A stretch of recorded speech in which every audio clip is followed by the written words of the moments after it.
Priecājos šodien jums ziņot par to, ka Lielvārds vēstures komanda ir gatava un jau patiesībā ir sākusi darbu pie vidusskolas vēstures satura, kas būs turpinājums arī pamatskolas saturam. Un vidusskolā mūsu plāns ir izstrādāt kopā 3 mācību grāmatas. Mēs sāksim ar 3. no šīm 3 mācību grāmatām, kas runās par jauno laiku periodu un mūsdienām.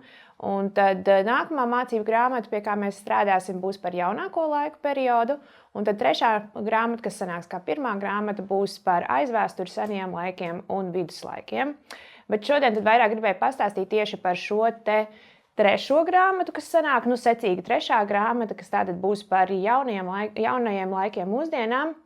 Un šajā grāmatā mums saturs būs sadalīts 8 tematos. Mēs sāksim ar 1905. gada revolūciju. Nākamais temats būs par Pirmo pasaules karu, tad būs Latvijas valstiskuma realizācija, Latvijas republikas demokrātiskais periods, tad pēc tam autoritārisma periods, 2. pasaules karš, Latvijas valstiskums augstā kara laikā un noslēgsim ar Latvijas neatkarības atjaunošanu. Un kopā šis saturs būs paredzēts 48 mācību stundām.